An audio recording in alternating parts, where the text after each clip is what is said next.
صرف اس بنا پر کہ عدلیہ کے ساتھ جو اس وقت 26ویں ترمیم کے ذریعے جس طرح اسے زیر نگیں کر کے ایک ایگزیکٹو برانچ کا حصہ بنا دیا گیا ہے، میں سمجھتا ہوں یہ ایک ایسا بھونڈا مذاق ہے اس آئین کے ساتھ کہ اس آئین کی روح کو ہی مجروح کر کے رکھ دیا ہے. کیونکہ اگر انصاف نہیں میسر آتا تو پھر ریاستوں کو نہ تو سویلائزڈ کہا جا سکتا ہے، نہ آئینی کہا جا سکتا ہے، نہ قانون کی پاسداری اور بالادستی پر محیط جو ہے نظام اس کو کہا جا سکتا ہے. اور یہ میں سمجھتا ہوں کہ بہت بڑی تضحیک ہوگی اور مذاق ہوگا جو عوام کے ساتھ کیا گیا ہے. پہلے بھی ایک غیر جمہوری دور میں، بلکہ اس وقت تو ایک جنرل پرویز مشرف کی تھی، اس وقت بھی 36 جج صاحبان سپریم کورٹ کے کیے گئے تھے، جسے ڈوگر کورٹ کے نام سے بہت مشہور شہرت ملی. پی سی او ججز کا نام انہیں دیا گیا. اب بھی 36 جج کر دیے گئے ہیں 17 سے. تو یہ جو جوڈیشل پیکنگ جب بھی کی گئی ہے وہ نہ تو انصاف کے ایوانوں کو فروغ دینے کے لیے یا اس کو بہتر کرنے کے لیے، یا جو کہتے ہیں کہ پینڈنسی بہت التوا بہت بڑھ گیا ہے اور کیسز میں بہت بھرمار آ گئی ہے، یہ بالکل ایسا نہیں ہے. بلکہ ہمیشہ جب انہوں نے من پسند عدلیہ بنانی ہو اور من پسند اور مثبت فیصلے لینا ہو تبھی اس طرح سے جوڈیشل پیکنگ کی جاتی ہے، عدلیہ میں بھرتیاں کی جاتی ہیں. اور پھر اس پر ترا یہ ہے کہ جب ججز خود سپریم کورٹ کے لکھ کے دیتے ہیں کہ پہلے 26ویں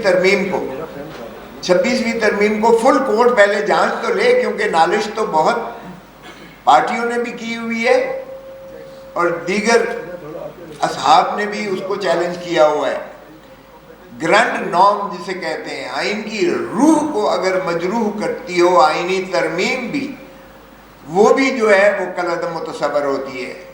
یہ ایک ہمارا بنیادی اصول ہے جس کے ڈھانچے پر کوئی قدغن نہیں لگایا جا سکتا. آپ آبجیکٹو ریزولوشن سے دیکھیں 1952 کا، جو جسے 2A کہتے ہیں، جسے آئین کا اب ایک ریگولر حصہ بنایا دیا گیا ہے، اس میں بھی انصاف پر مبنی جو شکیں ہیں ان کو بھی مجروح کیا گیا ہے. یعنی آبجیکٹو ریزولوشن جو فاؤنڈر فادرز نے پاکستان کا ایک جو ہے خد و خال دیے تھے، جس کی بنیاد پر ہم نے آئین کو استوار کرنا تھا اور جس پر ہماری جو ہے ریاست کو آگے چلانا مقصود تھا، ان شکوں میں بھی پریمبل میں بھی آپ دیکھیں تو یہی آتا ہے کہ انصاف کے ایوان جو ہے وہ آزاد ہوں گے اور وہ آزاد منش فیصلہ ہی کریں گے، وہ جو سننا اور اللہ کے احکامات سے متصادم نہیں ہوگا. تو اس لیے میں سمجھتا ہوں کہ جس طریقے سے 26ویں ترمیم کو کیا گیا وہ بھی آپ کے سامنے ہے. اختر مینگل صاحب ڈھونڈ رہے تھے اپنے سینیٹرز کو اور انہیں لابی سے نکال کر ویل چیئرز پر لایا گیا، چونکہ 2/3 تو ان کے پاس اکثریت تھی نہیں.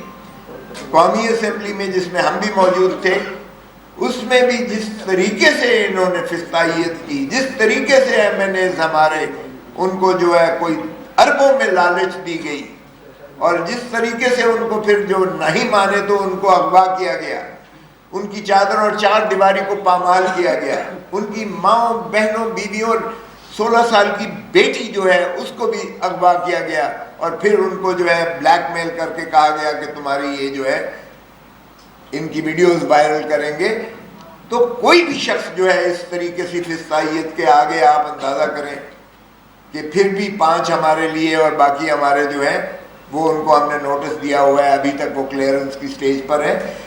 لیکن اس طرح سے کیا آپ جو 26ویں ترمیم کو منظور کروا کے آپ آئین کی روح تڑپ رہی ہوگی شہید ذوالفقار علی بھٹو اور رانی شہید بے نظیر بھٹو کی، جس طرح سے بلاول بھٹو صاحب ہلکان ہو کر 26ویں ترمیم پاس کروانے کے درپے تھی.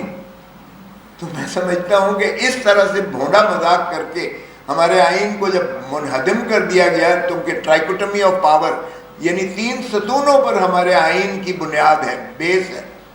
اب تیسرا ستون جو عدلیہ کا ہے اس کو بالکل غلام اور اس کو تابع کر دیا گیا ہے، حتیٰ کہ اس حد تک کیا گیا ہے کہ اگر اسلام آباد ہائی کورٹ کے جج صاحبان انہوں نے نالش کی اور شکایت کی کہ ہمارے گھروں پہ بھی جو ہے یہ انہوں نے ایک ایسے آلات لگائے ہوئے ہیں کہ ہماری پرائیویسی مجروح ہو رہی ہے، اور ہمارے بچوں کے بھی جو ہے انہوں نے ویڈیوز بنا رہے ہیں اور ان کی بھی جو ہے پیروی کر رہے ہیں، اور ہمیں آزادی سے اپنے فرائض منصبی ادا کرنے میں انتہائی دشواری ہو رہی ہے، یہ بھی آج تک جو ہے وہ سپریم کورٹ ابھی اس کو دیکھ رہی ہے اور فیصلہ نہیں کر سک رہے ہیں۔ اور الٹا ان پر لا کر ایک باہر سے جج صاحب کو لا کر اور اس کو ایکٹنگ چیف جسٹس بنا دیا گیا ہے تاکہ اسلام آباد ہائی کورٹ کو بھی اپنے قبضہ میں کیا جائے، اور نتیجتاً یہ ہے کہ ہمارے کیسز جو ہیں ایک مخصوص جماعت کے کیسز کو وہ لگانے سے بھی قاصر ہیں، اور لگاتے ہیں تو اعتراض میں لگاتے ہیں اور اس میں کسی ایک کا بھی فیصلہ نہیں ہوا ہے، حتیٰ کہ اگر جج صاحبان یعنی یہ اس کی دنیا میں کہیں مثال نہیں ملتی ہے، کتنا بدترین بھی کوئی مجرم نہ ہو کیوں نہ ہو، یہ نہیں ہوتا کہ اس کے وکلاء کو اور اس کی بہنوں کو اور اس کے خانوادے کو نہ ملنے دیا جائے، یہ دنیا میں کہیں نہیں ہوتا ہے۔ اور یہاں یہ ہے کہ عدالت عالیہ باقاعدہ احکامات جاری کرتی ہے، منگل اور بدھ اور جمعرات کی، یعنی وہ فیملیز کے اور وکلاء کی ملاقات کے باقاعدہ شیڈیول دیتی ہے، فل کورٹ 3 ججز دیتے ہیں، اور اس کو بالکل درخورے اتنا اس طرح ہوا میں بکھیر کر پھینکتی ہیں کہ بیچاری بہنیں بلک رہی ہوتی ہیں جیل کے باہر، اور جب ہمارے قائدین بھی جاتے ہیں تو ان کو اٹھا کر اریسٹ کر کے ان کو چھانگے مانگے کی طرف لے جاتے ہیں، سیر کرا کے ان کو ڈراپ کر کے پھینک دیتے ہیں۔ اس طرح کا کبھی سنا ہے دنیا میں کبھی ایسی بھی بے حیائی اور ڈٹھائی سے اس طرح سے عدالتوں کے جو ہے احکامات کو حکم عدولی کی جائے؟ آج تک ہماری مخصوص نشستیں نہیں دی گئی ہیں جبکہ سارا جج صاحبان نے فیصلہ کیا، لیکن مخصوص نشستیں اب سنوائی ہو رہی ہے کہ مخصوص نشستیں بھی ماشاءاللہ ان کو دے دی جائیں گی۔ جو اپیل ہو رہی ہے، جو آئینی بینچ سو کالڈ بنائی گئی ہے، جو بھی 26ویں ترمیم کی پاداش میں بنی ہے، اس کے پاس اپیل لگا دی گئی ہے۔ ارے بھائی یہ تو کیسے ہو سکتا ہے؟ ریویو ہو یا پہلے اس کا فیصلہ تو کر لیجئے گا۔ یہ سینئر پیونی جج منصور علی شاہ صاحب جو ایکٹنگ چیف جسٹس بھی رہے ہیں، یہ انہوں نے تقاضا کیا ہے، 5 ججز نے تقاضا کیا ہے کہ پہلے 26ویں ترمیم کو سن لیجئے گا، اور وہی کورٹ سنے جو پہلے سپریم کورٹ فل کورٹ تھی۔ آپ نے اگر جوڈیشل پیکنگ کر کے اور پھر اپنے اوور ٹرن کر کے آپ نے میجورٹی اپنی کر کے اور اپنا من پسند فیصلہ کروا لینا ہے، اور اس کو اوور ٹرن کر کے یہ بندر بانٹ کر کے یہ جو ہے مخصوص نشستیں آپ نے ان کو دے دینی ہے جن کا استحقاق بنتا ہی نہیں ہے کسی حساب سے۔ اگر ان کی پروپورشنل ریپرزنٹیشن کا پرنسپل آتا ہے تو اس پر ان کو کیسے دی جا سکتی ہیں؟ لیکن بے حیائی جس طرح سے پہلے دی گئی تھی الیکشن کمیشن نے، اب پھر شنید یہی ہے کہ ان کو دی جا رہی ہیں۔ یہ کسی قیمت پر میں نہیں سمجھتا کہ قابل قبول ہوگا، نہ قوم کو قابل قبول ہوگا، نہ یہ الائنس اس کو قبول کرے گا۔ ہم اس کی بھرپور مزاحمت کریں گے اور یہ دیکھیں گے کہ ہم یہ کیسے وہ گھس بیٹھیے جو بیٹھتے ہیں۔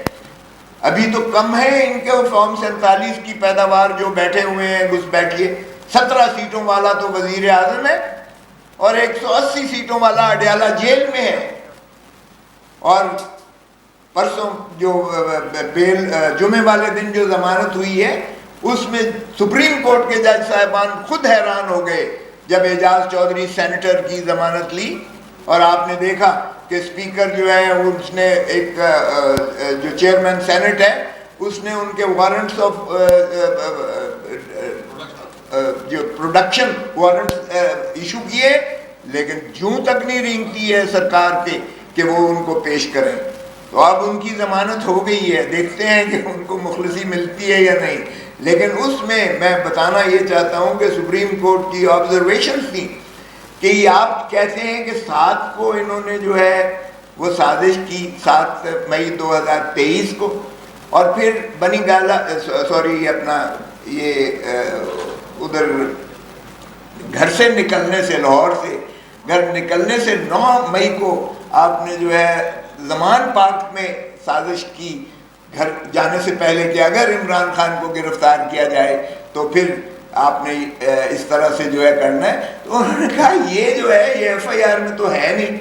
9 تاریخ کا وقوع ہوتا ہے، 12 کو ایف آئی آر ہوتی ہے اور اس میں نامزد نہیں ہے. 1 مہینہ 1 دن کے بعد سپلیمنٹری تتمہ بیان میں آپ جو ہے یہ چیز لے کر آتے ہیں. آپ کو 1 مہینہ لگا یہ سوچنے میں. تو اس بیسس پہ کیا سپلیمنٹری سٹیٹمنٹ کی کوئی اہمیت افادیت ہے بھی صحیح کہ نہیں ہے؟ پھر آپ کہتے ہیں 2 کانسٹیبل کو انہوں نے جو ہے سادہ لباس میں بیچ میں گھس بیٹھے اور انہوں نے سنی یہ باتیں. تو کیا یہ باور کرنے والی چیز ہے کہ اس طریقے سے اگر سازش ہو رہی ہے تو اس میں آپ کے سپاہیوں کو بٹھائیں گے وہ، تاکہ وہ جا کے اپنا 1 مہینے کے بعد وہ اس قسم کی لغویات کی باتیں کریں؟ اور اس بنا پر آپ نے اعجاز چودھری کو 2 سال سے اندر رکھا ہوا. انہوں نے کہا 1 دن یہ اندر رہنے لائق نہیں تھا جو 2 سال سے آپ نے اندر رکھا. اور یہی عمران خان کے اوپر بھی الزامات ہیں، کیونکہ الزام ہے تو یہی ہے. اور سپریم کورٹ نے 9 تاریخ سے لے کر 12 تاریخ تک ان کو تحویل میں جب لے لیا یہاں اسلام آباد میں، اور وہ دیکھیں کتنی شرمناک ہے کہ اسلام آباد ہائی کورٹ کے اندر بائیو میٹرک کمرے سے جو ہے عمران خان کو گرفتار کیا گیا، وردیوں میں جا کے گرفتار کیا گیا، وکلا کو تشدد کیا گیا، عملے کو جو ہے مار پیٹ کی گئی اور وہ جو ہے ساری میزیں اوور ٹرن کر دی. اور سپریم کورٹ نے کہا کہ یہ غیر آئینی گرفتاری تھی، غیر قانونی تھا اور مخلصی دی. کیا کوئی وہ وردی والے کو کسی کو گرفتار کیا؟ کسی کے خلاف مقدمہ قائم ہوا؟ کیا آپ نے عدلیہ کی تضحیق کر کے آپ نے جو ہے ایک شخص کو جا کے اغوا کیا ہے؟ اغوا ہے یہ سیدھا سادہ جرم ہے یہ. اور اس سے کیا کہیں، جب یہ ایوانوں میں اسمبلیوں میں بوٹوں کے ساتھ آ کے یہ بتیاں بند کر کے اور ہمارے 10 ایم این ایز کو گرفتار کرتے ہیں، تو کہاں ہے وہ custodian of the house speaker? کیا اس کا ضمیر بھی سو گیا ہے؟ کس کے خلاف اس نے کسی کو ہتھکڑی لگوائی ہے اس نے وردی والے کو کہ کیوں میرے تقدس کو مجروح کیا گیا ہے؟ کیا یہ جرم نہیں ہے؟ یہ میں سمجھتا ہوں سب سے زیادہ سنگین جرم یہ ہے کہ آپ نے پارلیمان کے اندر اس کی تضحیق کرتے ہوئے، اغوا کرتے ہوئے 10 ایم این ایز کو گرفتار کیا. اس سے بڑی تضحیق عوام کی، جمہوریت کی، آئین کی، اس سے بڑی تضحیق ہو نہیں سکتی ہے کسی چیز کی. تو مجھے بتائیں کسٹوڈین نے کیا پرچہ درج کروا کے کسی کو گرفتار کیا؟ ہمیں تو 1 منٹ نہیں لگاتے ہیں، ایسے اٹھاتے ہیں جیسے کیا نام ہے کسی ایسے بہت بڑے دہشت گرد کو اٹھایا، اور ہمیں اٹھا کر اس طرح سے یہ بانگ دہل کہتے ہیں کہ دیکھیں جی ہم نے دہشت گرد پکڑ لی. پاکستان کی تاریخ میں آج تک میں نے سارے ایوب خان کے مارشل لاء بھی دیکھے، 144 تھا، ڈی پی آر ہوتی تھی، سب ہوتا تھا. یحییٰ خان کا دور بھی ہم نے بھگتا ہے. جنرل ضیاء الحق کے دور میں بھی پرچے ہوئے ہیں ہمارے اوپر، ڈنڈے بھی برسے ہیں، کالا باغ میں کروائے تھے. اس کے بعد مشرف کے دور میں میرا سر پھٹا تھا. سب کچھ دیکھا ہے ہم نے.